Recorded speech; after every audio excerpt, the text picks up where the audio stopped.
Checking 1, 2. Hello, family and friends. Hey, how are you? Hope you're good. Welcome to episode 69. Get it? Guys, very excited for today's guest, Morgan J. Literally one of my best friends. And we lived together in a tiny, kind of crappy apartment in Mar Vista out here in LA for 5 years, through quarantine. So the first thing we start talking about is how life has changed since we got a divorce. He moved into his own place. I moved into my own place. Both of us living on our own for the first time. And it was a really cool step moving into the place I'm in for me, and same vice versa for him, moving into where he's at, both creatively and emotionally and everything. It's just it was a big life step, and it was a big positive life step for both of us. We talk about that. We talk about comedy, what we're both doing with our careers. We get really into some of the dirty details and playing catch up on each other's comedy careers, and tell some fun stories from some really cool experiences that we've both had. So I know you'll enjoy it. Check out all this stuff. Morgan J. This episode is brought to you by Blue Blocks, my favorite blue light blocking glasses, baby. BlueBlocks.com/Brent for 15% off. Support the sponsor so they can support us. You know what I mean? And Blue Blocks, the glasses block the artificial blue light that comes from your digital devices, like a phone, TV, laptop, computer screen. Whenever you're looking at all that stuff with the brightness up late at night, it's messing with your natural rhythm and your body's natural rhythm. So don't mess with the rhythm, baby, and get some Blue Blocks. BLUBLOX.com/Brent. And magnesiumbreakthrough.com/Brent Pella. Magnesium Breakthrough from Bioptimizers is my favorite magnesium supplement. I use it every day, take it every day. Helps muscle recovery and eases my body into sleepy time when I take it at night. And it's just it's a supplement that I think you need in a general sense of necessity.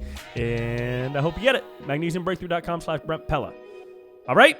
Without further ado, enjoy this episode of the pod with my good buddy Morgan J. What's up, What's man? up, dude? Hey, man. Hey. Very proud of you, dude. Very happy. I'm proud of for you. I'm proud of us. You know, we fucking... Bro, we lived together for 5 years? Yeah, man. 5 years. Yeah. Yeah. I feel like we got to arm wrestle at this table. As do other people feel that way? I'm like right across you, like, what the fuck? Yeah. Oh, wait, I got to put my headphones on. There we You go. can put them on if you want. Yeah, no, it's all good. Ooh, love it. Yeah. Okay. Yeah. Okay. 5 years. 5 years later. 5 Look years, at us man. now. Look at us. Same neighborhood, different apartments. Different apartments, same neighborhood. You know, now we're just... Hey, dude, do you miss me? I don't miss living hesitation. with... There's hesitation. I don't It's fine. miss, There's hesitation. I don't miss living with you, but I do miss... you know, there's a certain... Living with you, the benefit of living with you is you always inspired me because, like, you're 30, right? I'm 17 years old. Oh, you're, all right. Okay. When it comes to social media. No, I think I'm 4 years older than you. And I think, like... I don't know when it was, but I've been doing comedy 35 years. Right. So right. I don't know, dude. I lost, like, when I started, when I was like 20, between 20 and 25, 20 and 27, really. Yeah. I just had this like fire, but I got, and not that I don't have the fire anymore. I think I've like, just like started enjoying comedy more than Cool. you know what I mean? Yeah. But like you are on that Kobe Bryant grind. That's Yeah. like really inspiring. It's hella intense. And, you know, I talk about you in a podcast. I say, bro, when he's not writing, he's editing. When he's not editing, he's shooting. And when he's not shooting, he's writing. Yeah. And so I was like, you know, I'd be saying, like, you know, he'd be watching the debates and then be doing the thing until 5 a.m. And I'm like, I just couldn't. That was crazy. But even to a lesser extent, you would be working on stuff, you know, till 2 or 3 a.m. and like, yeah, I lost that edge, like, to do that. You know what I mean? But it's a different. You had a different edge. I don't think it's better or worse. But just to go back, but just to say, like, you know, living that. with like that always like kind of lit a fire under me. I'm like, well, fuck, yeah, you know, I'm gonna fucking get on my shit, wake bro. up before 11 a.m. today. Well, can I tell you something? Yeah. Just because we could talk about, we should ask each other like how things have changed now that we. That was my next question. Like, what things do we do differently? Yeah. So is that are we done? No, I appreciate that. That's really cool. But ironically, you were the one. You motivated me just because you were so good at what you do. I appreciate and that. And you had such a confidence, and I would hear it in the shower every morning when you would take a shower, and you would Was yell. I singing? I am a star. Oh yeah. I Did am you hear a me say fucking that? star. Yeah. So I would walk into the apartment sometimes after like a run, Oh my and you'd be in the God. shower yelling at yourself. So just so you guys know, I usually have a mirror in my shower because, if you don't have a lot of, I'm talking to the camera right now, because if you don't have a lot of like self-worth or value or self-esteem issues, or, I think most of us comedians we could probably agree that we probably did this mostly out of insecurity or getting girls to like us and things like that. You know what I mean? Yeah. Or guys to like us, whatever it is. So, it's like a daily struggle to like beat those little voices in your head that say you're an imposter, you're not good enough, so, these words of affirmation, I would be in the mirror, you spend in the shower, you spend 5 to 10 minutes in the shower alone. Mm-hmm. If you're lucky, maybe another person, but no, you spend it alone, and it's like, you got to use this time. I'm going to use it to gas myself up. I love that because I think it works. It does. It totally does. I mean, you just can't only do that. And No. you didn't only do that. No, of course but not. Just, for the regular person. Yeah, but just it was always cool. I think that's why we worked so well together, is because we were never truly in like the true sense of the word in competition with each other. But we were also within the same world in two different lanes, and like it was cool. It was fun. It was great, and it got us both to where we're at now, which is like a step ahead of where we were. But now there's this other pressure, right? Because it's like, I just saw my hour that I did at Irvine. I headlined at Irvine, right? Cool. And how'd that go? You moved some tickets? Yeah, actually, Nice. the guy Dan who runs it was like, because I just it was an off night, and for those of you who don't know, like, was it a Wednesday? It was a Wednesday night. Okay. Off nights are basically any night that's not like a Thursday, Friday, or Saturday, right? And he came, and I just took a guarantee, basically, which was like a guarantee is just like, no matter how many tickets you sell, you'll get paid, whatever. Mm-hmm. Or if you don't sell any tickets, you still get paid. Mm-hmm. And I didn't know, it had been a year since I'd done a headline gig like that. And then he came up to me afterwards and was like, hey, just so you know, like, you probably would have made more money doing a door deal because I sold like $1,600 worth of tickets on a Wednesday. Yeah. Which is pretty good. So, it was like 70 or 80 tickets. Yeah.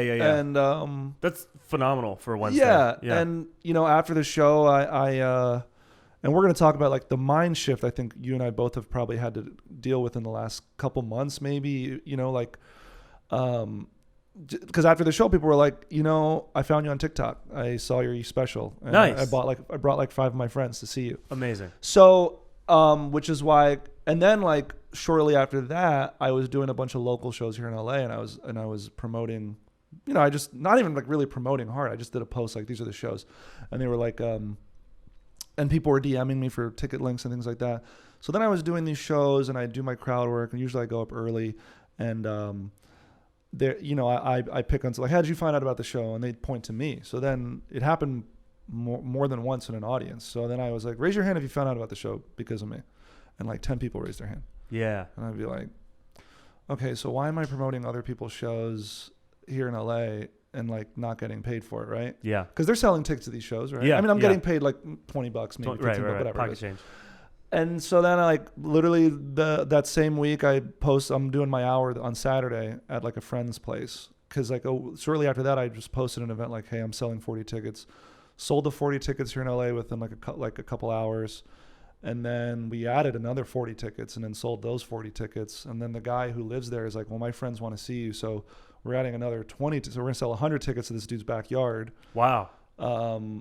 So I'm not saying, obviously I've been doing comedy here for, almost a decade, right? So I have a little bit of a fan base here. Mm-hmm. But now, I just booked a one-nighter at the Arlington Draft House yesterday. Great. We got a one-nighter in New York at a really cool venue. And then obviously the hour here. And then this booking agent reached out to me via Neil Nanda, who's actually has a lot. We love Neil. Dude, another example is somebody who We love Neil. who fucking is doing it. You Yeah. know what I mean? And we had a call because I hit him up, or he actually was like, hey, if you need help booking places. Now with these places you're doing, are you going to start doing, and this is I'm super gonna do a door deal. inside baseball for everybody, but you're going to start doing a deal. I'm gonna try a door deal. I Yeah. might lose money. No, but it shows faith in yourself, and I think also if you can do it, a guarantee with a door deal attached is something a lot of people Okay. do. So like you make X amount guaranteed, but if you sell X amount of tickets, then it defers to that. a door deal. So that's what I'm doing in San Francisco and Sacramento for my Yeah. one-nighters, because I know I'm going to Yeah, you'll kill it. sell a lot of tickets there. But Yeah. that's how they do it for their off nights. Yeah. That was their thing. What night is it? Sacramento's a Wednesday, San Francisco's a Sunday. Yeah, those are good. Are you gonna? So How do you feel about featuring still? Or I'm still featuring for JP because I don't have a booking agent, yeah, and all of these clubs need book an agent you through an a agent. booking agent. Yeah. All these people that I see getting headline weekends, people that we know, people in our classes or like within our lane and years of doing it, whatever, even with less of a following than you and I, have booking agents at big agencies, so they're in the door already. Yeah. And then I come along and I'm like, hey, I have 10 times the following and this and this, and I don't get a response. I mean, so the way that I'm getting in with those spots is opening for JP, doing Yeah. well, and then coming back. yeah, no, for real. I for now at least. No, of course. I DM'd Cobb's Comedy Club, and we have blue check marks, and it's like We do have blue check marks. we do have blue check marks. Just to let everybody know, we do got have blue check marks. So we're better than you. Yeah, no, but it's like when you DM somebody with a blue check mark, it kind of like you see it, so it's like That's the one benefit of all the it check really mark. is. I didn't want the check mark when I got it. I I saw didn't that. want it. I saw I was that. upset. I was saw upset. that. I You didn't were like, want I'm it. low key. I'm a man of the indie. people. I'm indie. I'm bro. indie, bro. I'm indie. I'm not with this mainstream bullshit, dude.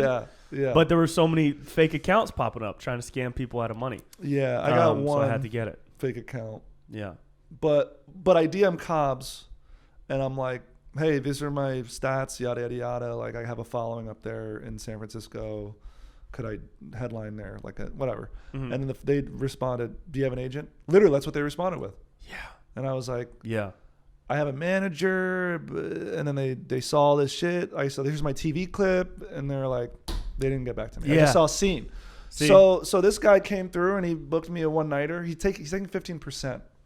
That's a typical. That's for I a think. booking. I think it's okay, I think right? either that or even 20. I don't know, because an agent typically takes 20, right? A theatrical agent or whatever. No. Well, so commercial agents take 10, theatrical agents take 10, college agents in our case, I 15, think 20. 15, 20. This feels fine. with 15 me. is fine. Yeah. I don't really expect to make a lot of money from the Draft House. I've headlined in DC before Mm-hmm. at the DC Lounge, but I'm gonna run like little Facebook, Instagram ads. Yeah. For me, it's like to see if I could, because also if I do well on the off night, they'll bring me back. Do you ever think about conversations like the exact conversation we're having right now versus a conversation that we had in our apartment 3 or 4 years ago? Dude, it's and crazy. just like the stresses that we have now and the little nuances and details that we're talking about right now were things we were like praying for 3 or 4 years ago. Yeah. You know what I mean? Like 3 or 4 years ago, we were bitching to each other about how this dude or this girl or this person wouldn't book us on a little Yeah. 5-minute spot in LA. Doesn't matter anymore, bro. And now we're bitching that this club wants to give us a Sunday instead of a full weekend, or we're doing a guarantee. You know what I mean? I think I'm pretty grateful for that. That's pretty absolutely, cool. and I think that just sort of speaks to like how the mindset has shifted now, right? Mm-hmm. I'll do like, so now when I get booked on shows here in LA, I straight up am like, all right, what is the lineup exactly? When do you want me to be on it? Like more or less, can you like narrow down when I'm on exactly? Because like before you and I had like nothing but time, kind of, right? Yeah. Like a little bit, right? Yeah. Like, yeah, 100%. And now our time is valuable. Mm-hmm. And so like I did a show 2 or 3 weeks ago in Westwood. I was closing the show out. I got there, the show started late. I was closing it. I wouldn't say headliner because I was doing like a 15-20 minute set, with another 3 or 4 comics, and I had like 10 people who bought tickets to see me. This is one of those shows I promoted, right? Yeah. And it was like in a hookah bar, and it was like really loud, and part of the club, like people were talking, and part of the space was like people were watching. And I said, never again. Like I'm not going to I probably won't promote other people's show, like smaller shows here as much. Mm-hmm. I have my own. I'm bringing back my monthly show here in Mar Vista. Cool. At Awesome. Alana's. Yeah. So they gave me the back pat. They take a door deal. They take 30%. It's gonna be at Alana's coffee shop. Yeah, in the patio. Yeah. Yeah. Fuck yeah. So they're taking 30% of the ticket sales, which is Cool. like fine, but because it's a good vibe and It's a great vibe. it's the same amount of money I had to spend renting the other place. Anyway, Right.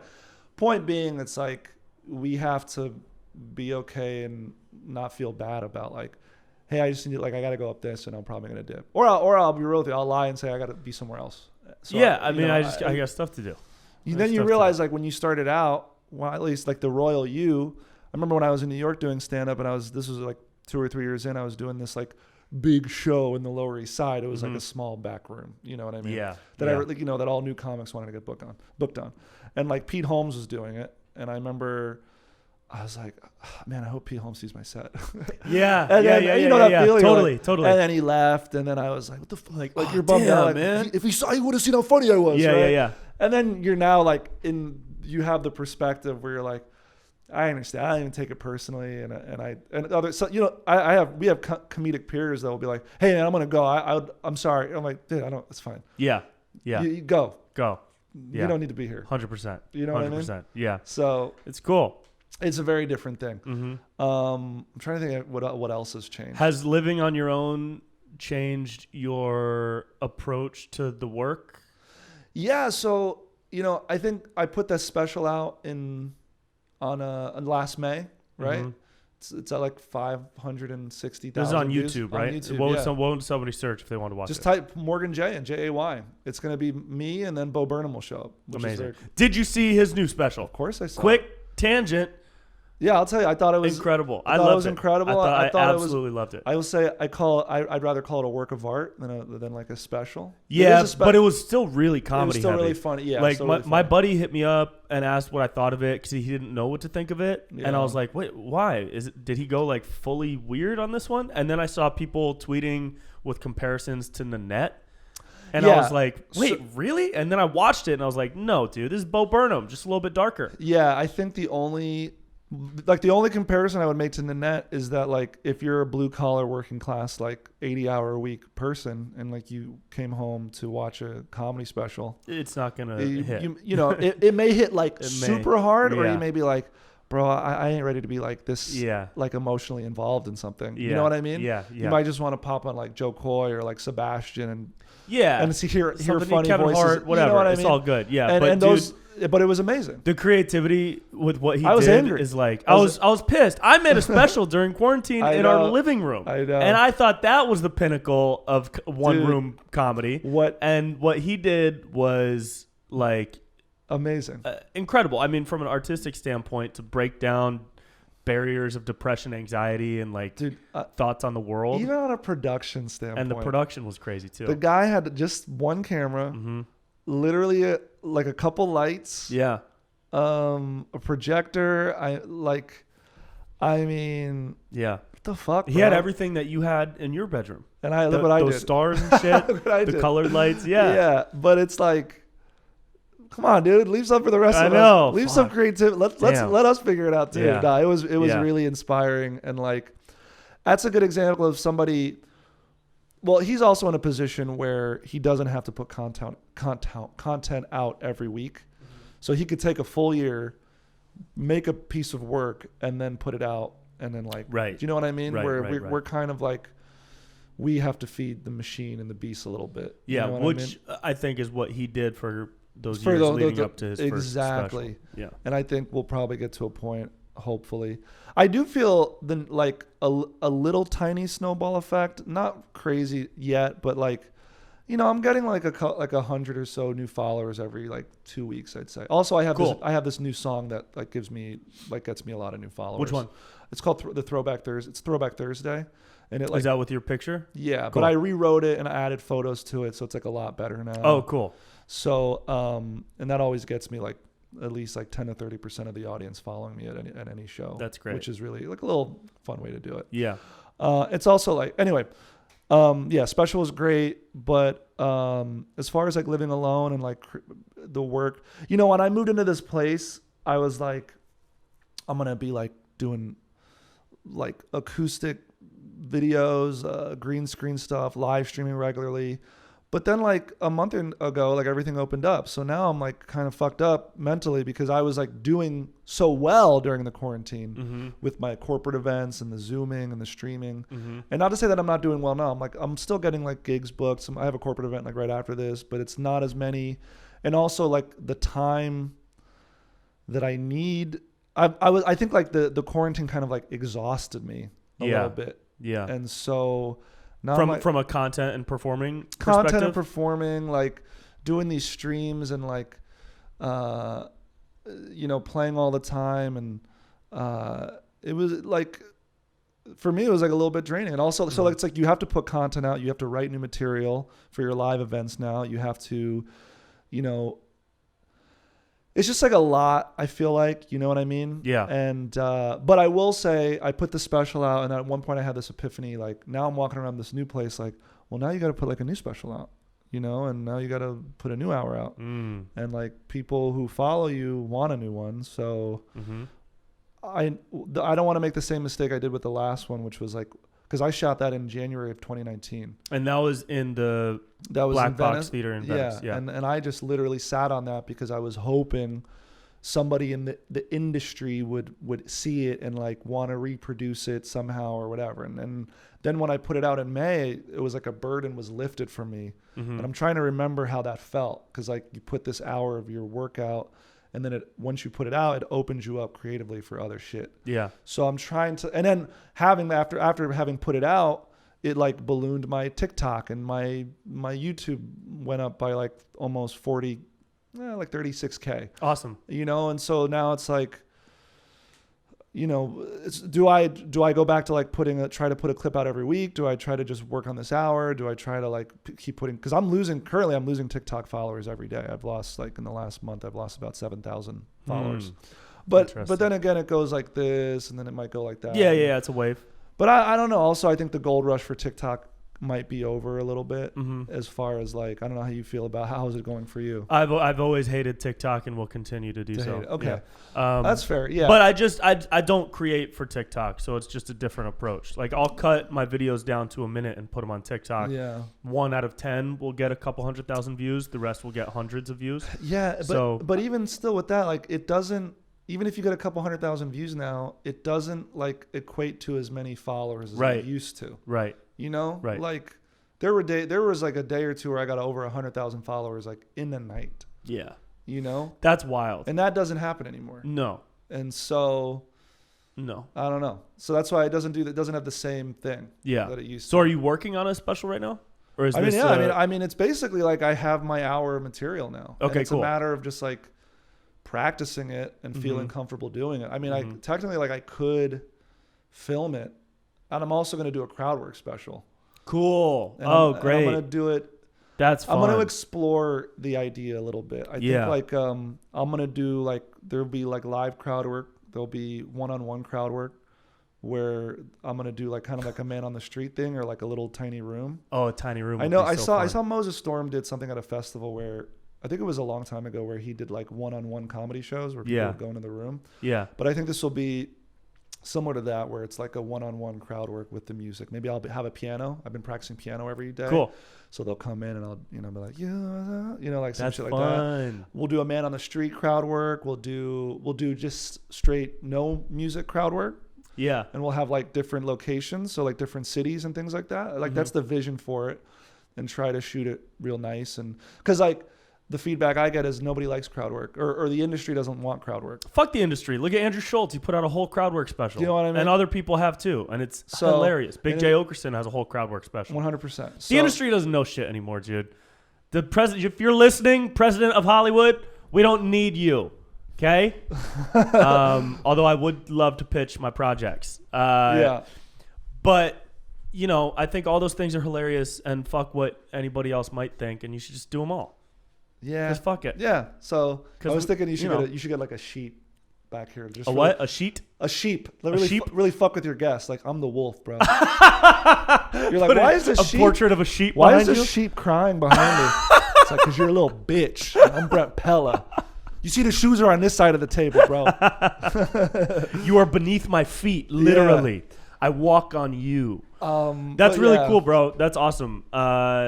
Living with two people, the biggest.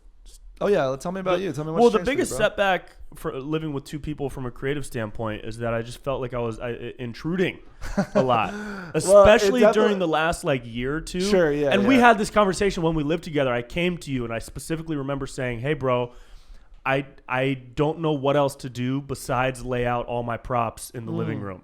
I don't know what else to do. I'm sorry, it's okay. It was a lot. It was a lot, but I didn't have any other choice. Otherwise, it would be on my bed. I'd sleep with props and wardrobe. Yeah. I'd be walking on shit.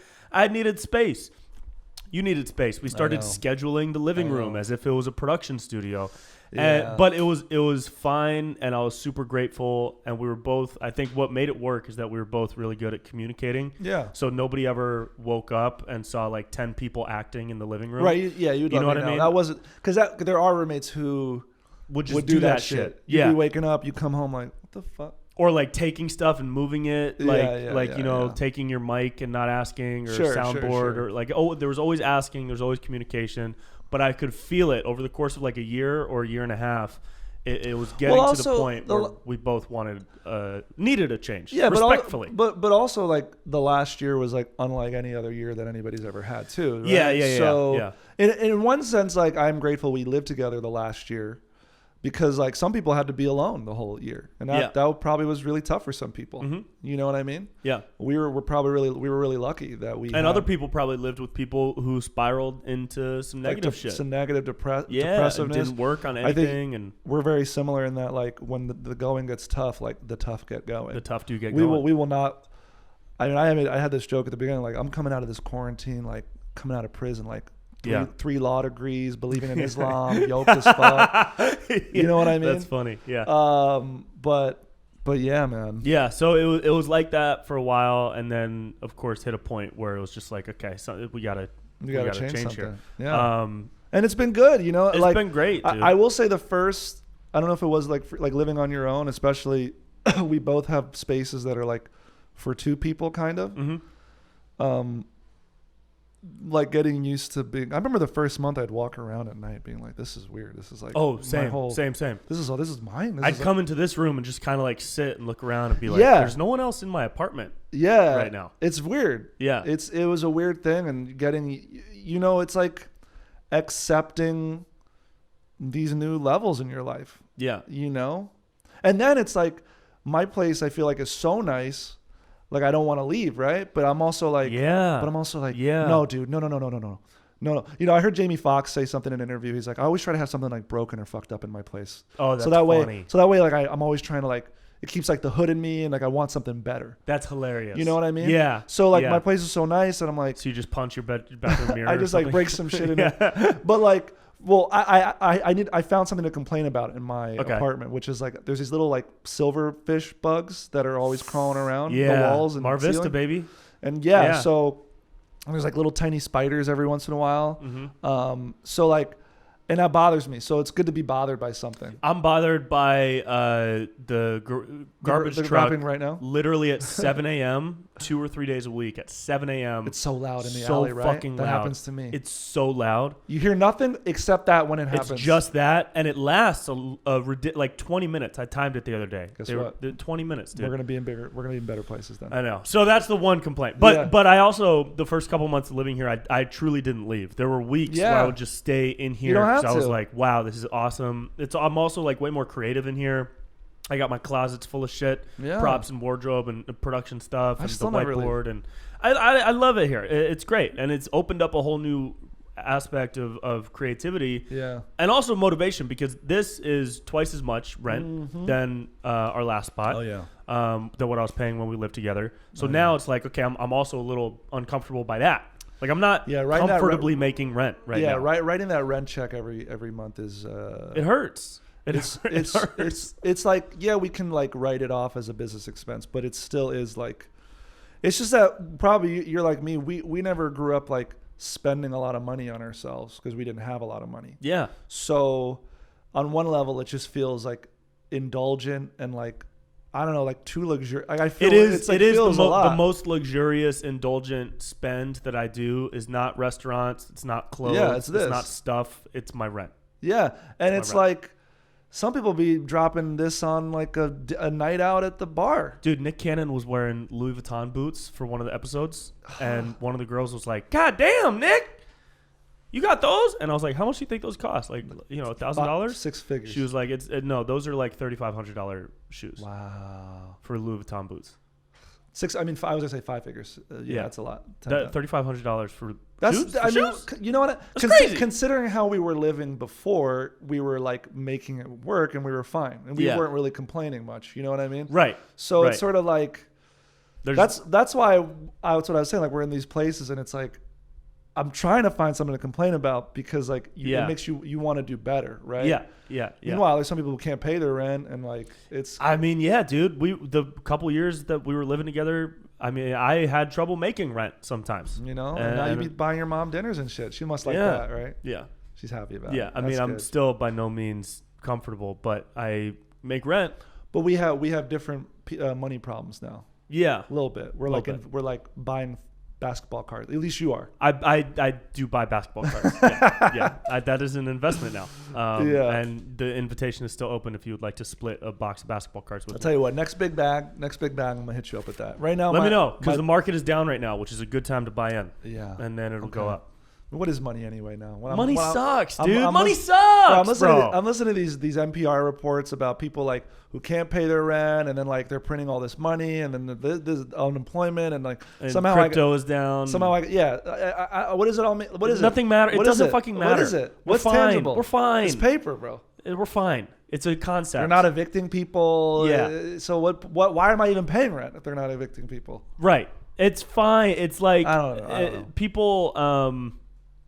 Say it's a weird thing. I heard this guy say at an event a couple of weeks ago. He said, some people think of money as just a concept and don't care about money and think it just doesn't matter. And like that's only true to an extent because you do need money. I sit like this too sometimes. I'm trying to stretch my shoulders out because I did some push-ups this morning.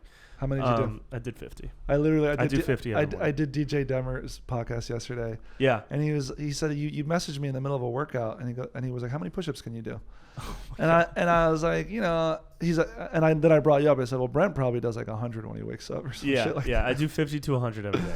Nice. But that's beside the point. I am jacked. Thank you. And we talked about your body. This guy, we'll get into that next. This guy was like, people think money doesn't matter and just literally try to not care about money, but you can't do that. You just can't. You can't because no matter who you are, if you're a nomad, if you're a homeless person, if you're a roving DJ that lives in a van, shout out to Nate, you have to have a little bit of money. Yeah, he is killing it. But I'm just saying, you have to have money to have food. You can't just trade fingernail clippings for a sandwich. You can't. So, but also it shouldn't Beyonce. drive you.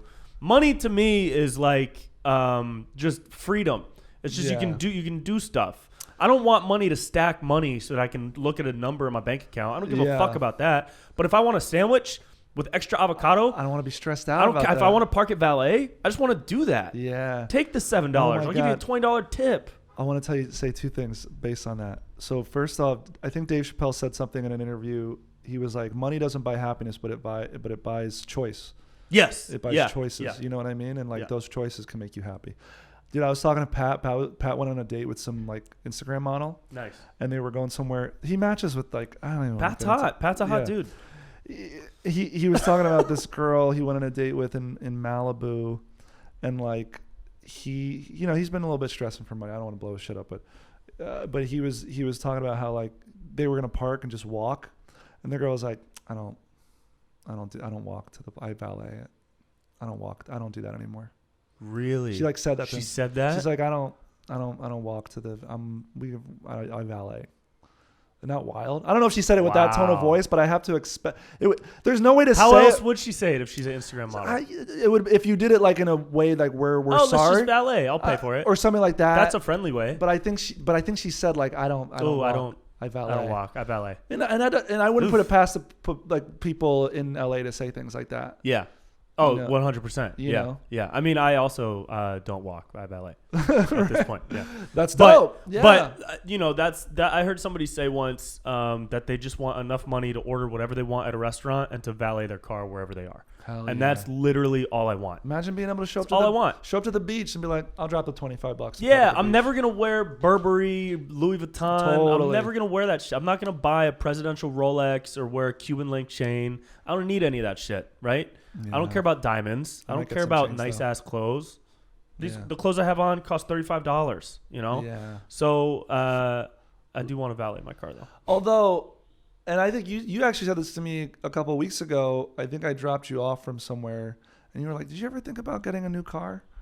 And I didn't. I took that, and I didn't take that in the wrong way at all because I've thought about it. Yeah. Because I do think, here in LA, to a certain extent, you have to present as like successful a little bit. Do you know what I mean? I also said that to you specifically with one of the main reasons I said it to you was because of music. And you drive so much in LA, why not treat yourself to something dope with a great speaker system? Yeah. That was a big reason I said that. Also because I've seen you with that car since I've known you. And if one of the biggest things to treat yourself with, in my opinion, is a car. And you spend all your time in the car. And you spend too, so right? much time in the car, especially in LA. It wasn't like you look like shit in this car. But that's it. But I've always had that in my mind, like how you present. I have like a $10 gold chain from Ross that I got. I got it as a prop originally, but I've been wearing it every once in a while now, with like my pattern button-up shirts and stuff. And I dig the style now. I'm getting compliments on it and stuff. Yeah. And I was telling my mom, we were FaceTiming. I was getting ready for some pool party, literally on Saturday, and she was like, "Oh, look at that chain." I was like, "Yeah, it's like $10 from like Ross." She's like, "You can't wear that." I was like, "Why not?" Nobody knows. She's like, "They know." They know. No, she goes, "I'll send you something nice." Oh, man. Because my dad was an actual like pop star in Argentina, and he had like the gold chains and the Rolex, and you see, like, if I am a musician more than a comedian, which I'm like leaning towards now, because I'm also like writing songs for things, and you know, there is a part of like playing that part of it. There's musicians who play the part who don't have any talent, and they like dress like a rock star. Yep. So. Yep. And then there's musicians, I think to a certain extent, I think it might be beneficial to present as if you fake that you're a star, you will be a star. Well, that's you know what I'm saying? That's along the lines of what Kobe's mentality always was. If you live and act and work with the mindset that you've already accomplished your goal, then by the time your goal happens, it's not going to feel intoxicating or crazy. And it's not going to mess you up because it'll just feel normal. Like, I've always been here. Yeah. You know? Well, I'm just saying, like, in a month or two, you might see me with hella chains and like a face tattoo. Dude, some of those guys on the show had, like, crazy chains. Yeah. $100,000 chains. Yeah. Like, legit $100,000 chains. It's a cultural thing for sure. And I've heard people of color talking about, like, because they're not valued in society, so like they get the Mercedes and the chains to like give them self-value to each other, and you know what I mean? Yeah, it's sort of a thing like that. Where, interesting. Yeah, I don't know, but with the musician, I'm gonna just kind of like lean into like the musician look a little bit. Yeah. So when I go on stage, they're like, "Oh shit," a little bit, a little bit. Yeah, it might be lame. Totally, don't do that shit. That's great. I look at somebody like Charlie Puth who like has a chain and like the dude's a music nerd. Yeah, but he's also like, and I've met some of these big musicians, and they're all fucking on stage. You're an artist. You're a performer. Yeah, they're all nerds. Yeah. At the end of the day, they're all music nerds, and we're all kind of like nerds for our art and our craft. Dude, so is Jay-Z and Kanye. When those guys talk about making an album, it's like they're like so into the specifics of shit and the technical aspects. Yeah, and when you're in the studio, they're not talking about their chains. They're like, turn the lows up like a couple this money. Yeah. Can we get a different frequency for the high? Yeah, what's up with this mic? Like they're about the thing. They're not. All this is just like extra because they probably, you know. I did one of those So Far Sound shows, and there was a girl. There was 3 bands on it. This was like years ago, and there was a girl who was like full rock star, and there was a guy who was like just like a hoodie and like jeans. He didn't even look like he was there to perform. Mm-hmm. And the girl with the rock star look, they went up there and they did all right. It was whatever. The guy in the hoodie went up and like, dude was like Billy Joel It was Wow. it was incredible. I was one Yeah. of the best songwriters, performers I'd ever seen. Like in a hoodie with no affectation Yeah, at all. yeah. And that just sort of speaks. And I'm sure once that guy blows up, even he's probably doing his own shit right now anyway. But it just speaks to Wearing a hoodie on stage. wearing a hoodie on stage. Although my mom was the person who was like, and my buddy Chris was like, you need to dress better. You're singing like sexy, funny love songs. You can't be dressing like you're studying for midterms anymore. Yeah, but you have a good style. I haven't seen you perform recently live. Well, but now I do. When you dress, you dress. Yeah. You're in your special. Weren't you just in a white tee and White pants? tee, black pants, Chelsea boots, Nice. There you go. Classic. and a like a leather jacket. Classic. And I had a stylist who was like, "Yeah, wear that. That's good." Nice. And now I keep that in mind. I also like wear makeup sometimes on auditions now. And Oh, cool. And Yeah. just because this for the under eye stuff. I bought makeup. Yeah, you got to. Yeah. Yeah. You I wear makeup for almost every video now to block out the bags under my eyes. You have to. Yeah. From editing until. And I got to figure out what to do with my hair. My hairline is stepping back, dude. Yeah, but it's taking a vacation. But it's not coming back. We've talked about this. You're going to. I also think. I feel like I've said this to you before. Like you should tell more jokes about it. I don't know if you are telling jokes about it. You should. I'll tell start working it in. But I do know like it's like if you are insecure about something, sometimes it is hard to like really like, It's. I mean, something like that is like I can't change it. You know what I mean? The only thing I could do to change my receding hairline is to get surgery on it. So like I've started to not care about making fun of it anymore. But so many people. Steve Carell did it. Oh, so many people. Have you seen Elon Musk, the before and after? Oh yeah, it's insane, dude. That's why it's like. Of course, he has millions of dollars. But. Yeah, but you've already gotten some big bags. You just do it. I don't know how much it costs. You can go to Mexico and probably do it for half the price. But apparently, you go to Turkey and it costs $3,000. Wow. Yeah, Mossy was saying you go to Turkey, you walk in to the airport off the plane, and you'll see guys with bags on their heads because they got the procedure done, and it's like healing. I don't see why you shouldn't do it. Yeah, maybe I'll just go to Turkey tomorrow. Figure it out. Yeah, it's definitely a thought. I'm not worried about it right now. Right now, I'm just trying to like figure out the funniest way to make fun of myself. Yeah. For having a hairline that's 60 years old, No, but I am glad that I do have hair up there because I know some guys who are like 28, 29, 30, and their shit is like back. I had a friend who shaved his head at 25 because he literally he started losing it like early on. All it means is that you're more of a man than anybody else out there. This is true, yeah. Because you have more testosterone. Mm-hmm. Also, at least like let's say you didn't do anything with your hair, and then like within the decade you went full shave head, right? Full Joe Rogan, Yeah. At least you're like fit and like you're like fit and you know what I mean? Yeah, I don't think I can ever shave my head though. That would just be too close to Joe Rogan. I already dress up like him. I don't know. Doing the whole thing that's a lot. That's a lot. I'm not saying be like Joe Rogan, but sometimes like holding on, doesn't look as good as like letting go. Oh, sure. Yeah, that makes sense. Yeah. You know what I mean? Yeah. But I think you just you'll be able to get the surgery. I mean, I know I would. I probably would. I'm trying to think of what else I'd fix about myself. I'm thinking about fixing my deviated septum. Do you only breathe out of one nostril? Well, actually, we all do. At any given moment, apparently, like we're always breathing out of like one nostril, essentially. I don't believe it. Yeah, I'm not buying it. I just breathed in, and it was through two. No, you are. Most of the time you are. Look at the two sides of my nose. Ready? See, they both went in. I don't know. You're fucked up, dude. you gotta get that shit fixed. But just my sister had that fixed. Yeah, she was only breathing through one nose, one side of her nose for like 18 years. How did it change her? She's incredibly. She's breathing through two sides now, or at least getting more oxygen. Bronco said it helped too. I just am worried. They say it like changes the way you might sound. Vocally. Oh. I don't know if that will change my voice a lot. Like I know apparently like Barbra Streisand never got the surgery because of the way she sounds. And yeah, then I don't know. So I don't know. Then I don't know about that. I don't know how. Like I just wish I knew that the tangible evident results of how much more like awake I'd feel from having a good night of sleep with a lot of oxygen. Are you not sleeping well? I sleep fine. Yeah. And I'll say this. The other thing is I sleep better now that I don't have a projector in my room.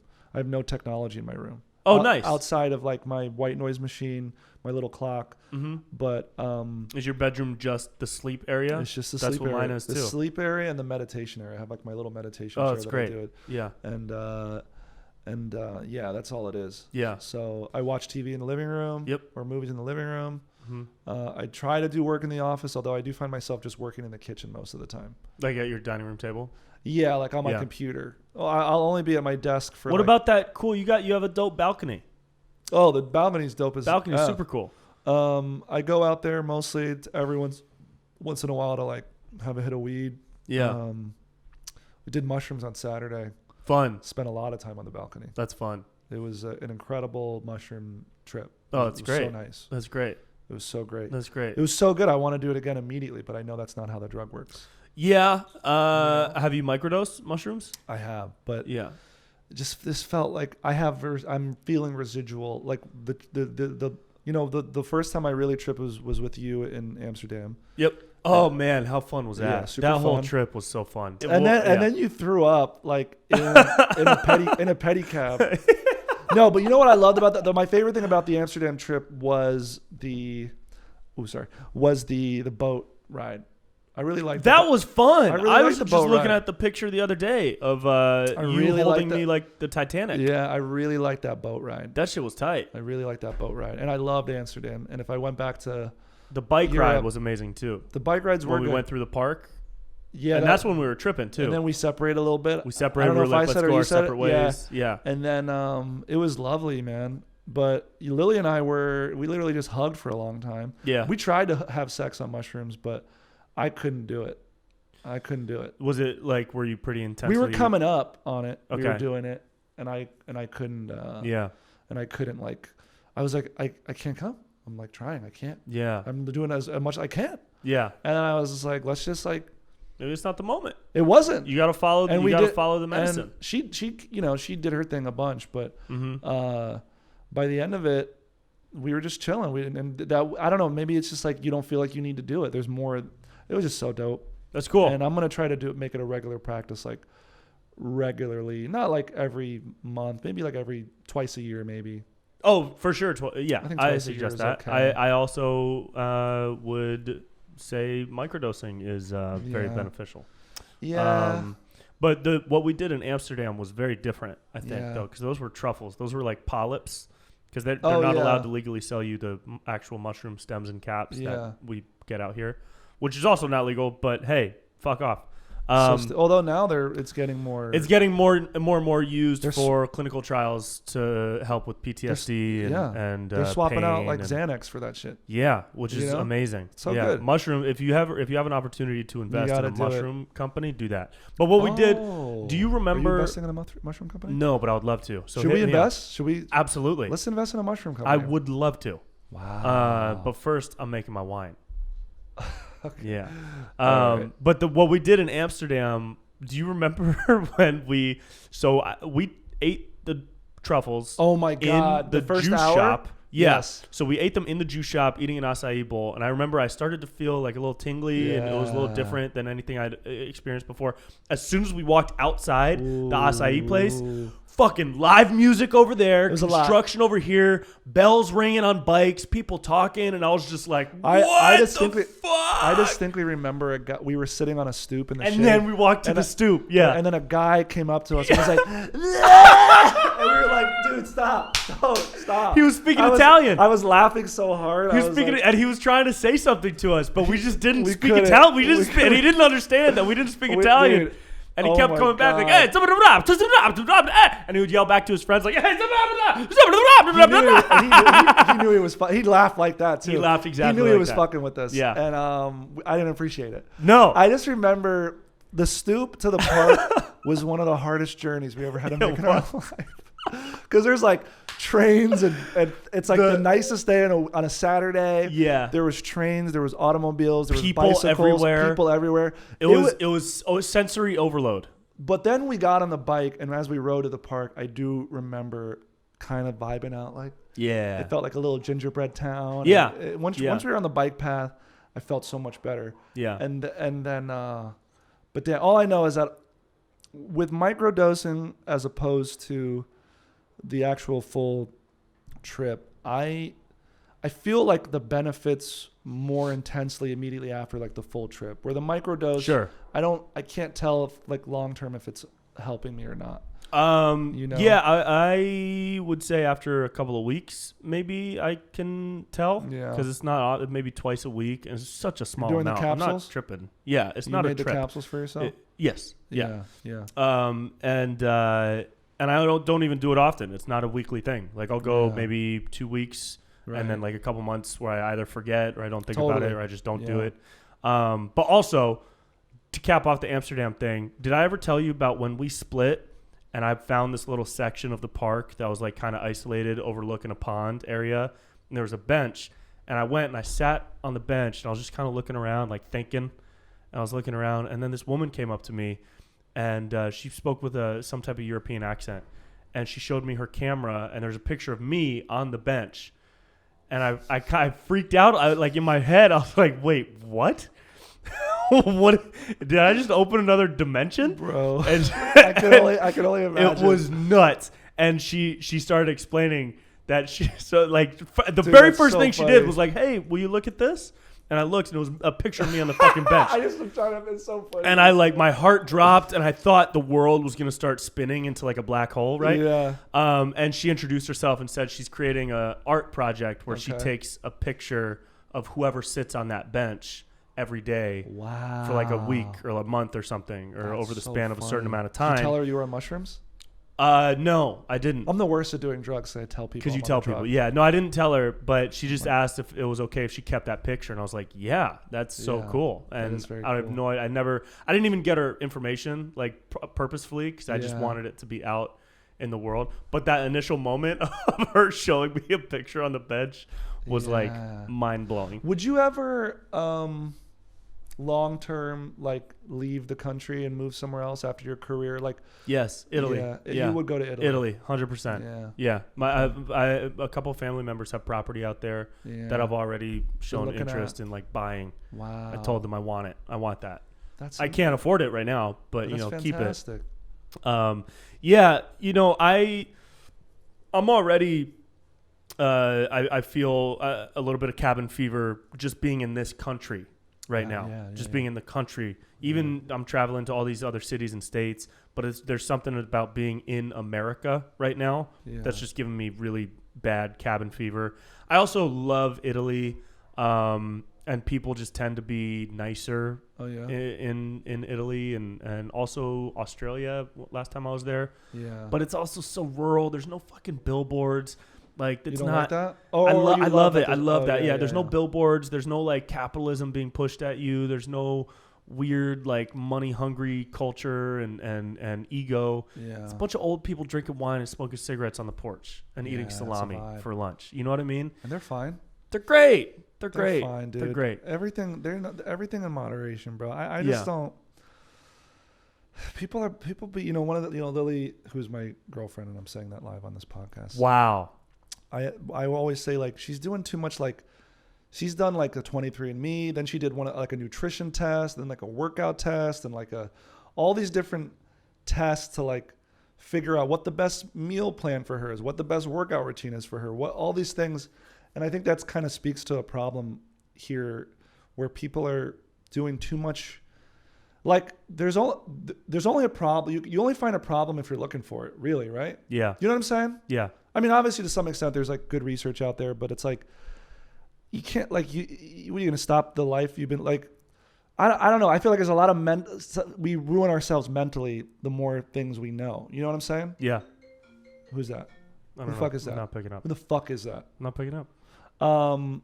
That's why like when you go to other countries that just know how to enjoy life, they seem to be healthier and happier because like they're not literally creating anxiety or problems because they're like, oh, I can't have that cup of coffee because that impacts this, that impacts that impacts that, right? Yeah.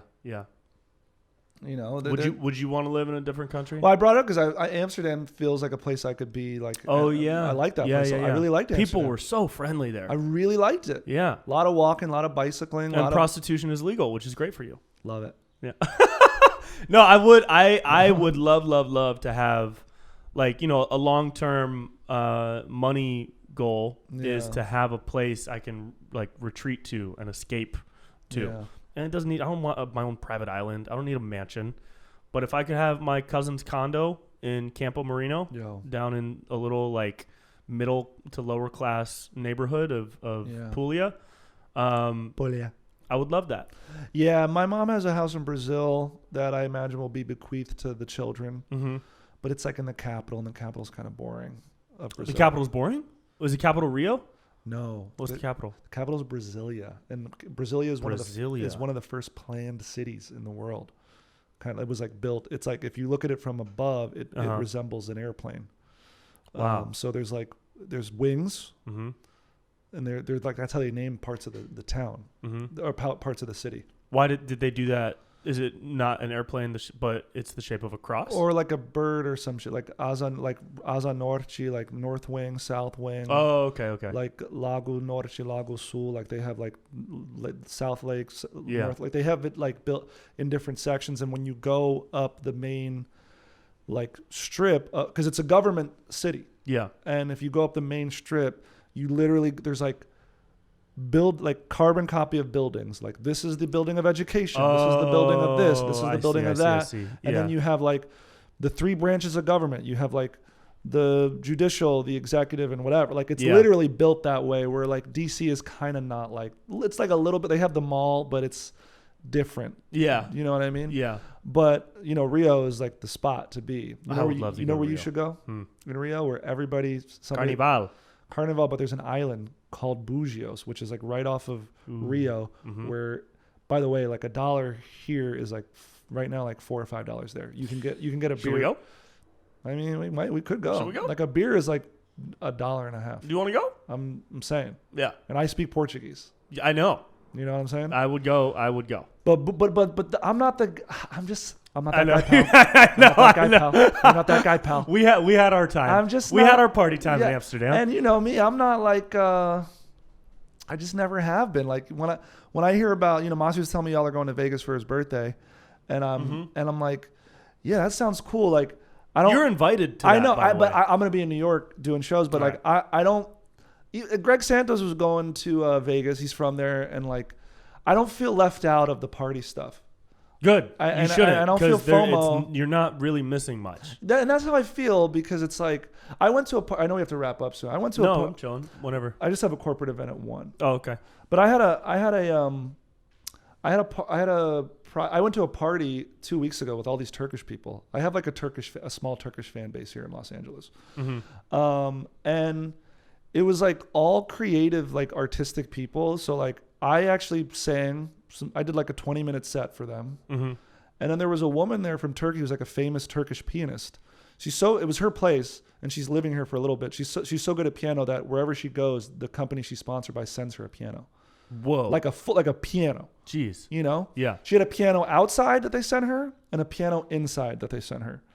And so then I did my music, and then she played something, and then there was this other music recording artist there, and he played something, and that was the party. Like nobody was getting fucked up. It was very like, let's share it was very creative, and I was like, this is a vibe. Yeah. You know what I mean? Yeah. Like, I'm thinking of somebody like Little Dicky who I was at a party with. Yeah. And he was only there for an hour, and he probably hangs out with. This was like a normal people party for the most part, but he was friends with one of the guys, and he left, and because he's probably at parties with like Benny Blanco and Justin Bieber and YG and like people like Tyga and shit like that, right? Yeah. And those parties are actually probably like super dope, because as much as they're probably like passing a blunt around, they're probably like in a studio, and they might be like, let's just fucking like lay this down. Yeah. And like pitching each other projects. Somebody hops on a piano and like it's probably like super dope. It's not like a party. That's why I don't feel FOMO when I'm missing. Because what are we missing? Waiting in line for 20 minutes to maybe get in I never had an urge to be a part of the like Hollywood house party scene when I moved out here. I always thought, oh yeah, that'd be cool, but it was never something I sought out. I know people that are like entrenched in that and go to Hollywood house parties religiously as if it's a networking thing, but they've been doing that for 8 years and they're in the same place they were 8 years ago. Yeah. So it's when it happens, it's cool. Yeah. But like a weekend in Vegas is like how often do I actually do that? You know what I mean? The last time I was in Vegas was like 7 years ago. Well, you're gonna have fun in Vegas. Oh, it's gonna be so fun. It's gonna be very fun. I'm sad I'm missing it, because I would. This would be the crew to go with. This would be the crew to go with. Yeah. Damn. And We'll do it again. And it's also like, I was literally out with a couple, not even really out. Pat invited me to Brennan's with his friends. They were like going there for food, and then there was a line to get in. And I was in the line for like 2 minutes, and I was just like, hey bro, hey guys, I can't do this. I can't do this. Yeah. So I left. I'm like, I gotta go eat. I got shit to do. Yeah. I couldn't do it. Yeah. You know what I mean? Yeah. That's another reason why I don't really go out in LA. Can't do it. Because it just sucks, dude. I don't want to wait in line. And then we're gonna have a drink. We'll have drinks and pay a bunch of money to do what? Just come over. I'll have wine. I'll make pasta. Let me ask you this: after a year and change being inside, don't you feel like annoyed having to go buy an alcoholic beverage or buy food when you, like, I have a full bar cart, you be making delicious food. Yeah. I can't do it. Yeah. I can't do it as much anymore. I don't feel right doing it. Yeah. $12 for a margarita? No, dude. I did it last night. You don't need to do that. Fuck That's outta a here. treat. That's a every once in a while That's a treat. type of treat. Yeah. Going out sucks, dude. It sucks. But being inside. being inside. Hashtag Bo Burnett. Watch a special. Yeah. Watch my special. Watch your special. Yeah. Yeah. Do you have to go? We could wrap it up there. Did we hit it? Yeah, why don't we wrap it up? Because I got a couple things I'd love to do. All right. Tell people where to find all your shit. Of course. We'll do this again. Come do it again. Guys, just literally Google me. Google him. I don't know. Morgan J. I don't know why people be doing like the links anymore. If you're at a point where you don't need the MorganJ.com, right? MorganJ.com. That's all you need. That's literally all you need. Everything. I'm honestly is there. leaning into Linktree now. Linktree is so simple. Is that the thing you put in your bio and then it pops up with all your shit? Look at this. I'm adding tour dates, right? Mm-hmm. So if you go to my shit and you just hit the Linktree, it's just really simple. Yeah, I'm thinking about. And then doing it's just this like too. it's just yeah, like yeah. You don't got to see all this bullshit. Yeah, and you that's just good. click it and whatever. Guys, I like it. Linktree. Just go to my Linktree. Just Google go to me. Morgan's Linktree. And that's it. Morgan J. Watch my special. I think within the next year we're gonna have another special out, and I'm excited to put it out. Fuck yeah, love you, bro. Love you too, We'll dude. do it again. All right. Yeah. Bye, everybody. And that's it. That's it. Pod over. Podcast 69 is done. Guys, thank you so much for chilling. Thank you for cruising. Thank you for supporting this journey. And I love you guys so much. Okay? Go follow Morgan. Go see him live if you can, wherever he's at. MorganJ.com for dates. He does a monthly show in LA starting up soon on the west side. And he's just genuinely one of the most hilarious people I've ever seen perform live. So, peace and love to you and yours. And I'll see you next week. Bye-bye.